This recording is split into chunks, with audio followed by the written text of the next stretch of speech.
Bienvenue sur Azimut, le podcast de l'orientation proposé par les spécialistes des études supérieures. Dans cet épisode, nous répondons à la question « Comment trouver ses valeurs ?»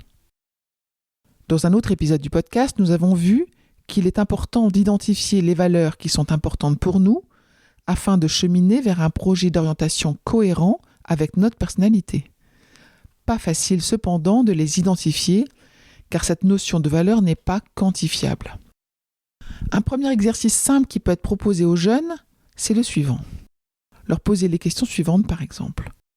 Quelle personnalité, qu'elle soit célèbre ou non, t'inspire ? Et qu'est-ce qui fait que tu les admires ? Quelles qualités mettent-elles en œuvre dans leurs actions ? Quels conseils aimerais-tu qu'elles te donnent ? Il n'y a pas de bonne ou de mauvaise réponse. Ce jeu de questionnement permet de mettre des mots sur les raisons pour lesquelles cette personne retient son attention, ce qui a de la valeur à ses yeux, ce qui a de l'importance. Il est utile de les hiérarchiser par ordre d'importance.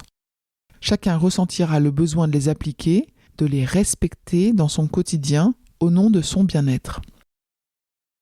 Un autre exercice qui peut être proposé, c'est de faire réfléchir le jeune aux 5 expériences qu'il souhaite vivre, des expériences dans lesquelles il sera lui-même acteur.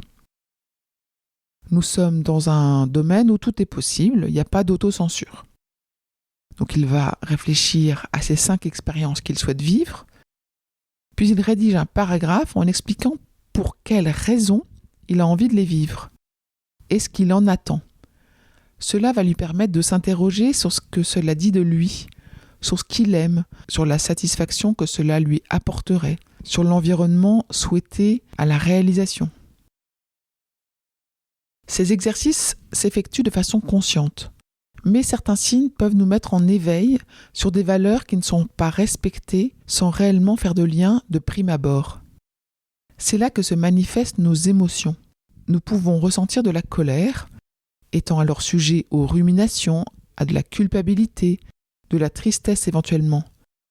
Par exemple, vous rêvez de faire des études d'art depuis longtemps, mais vous n'osez pas l'affirmer de peur d'être jugé ou de ne pas être connu à votre juste place. Il n'y a pas de place au courage d'affirmer et d'exprimer sa personnalité. Le courage est pourtant une valeur importante pour vous. Accueillir ces signes, ne pas les négliger, sera un moyen d'avancer vers l'identification de ce qui est important pour vous. Autant d'éléments qui feront partie intégrante d'un projet d'orientation réaliste et cohérent dans lequel le jeune sera acteur. Je vous retiens quelques instants de plus pour vous remercier de votre écoute fidèle.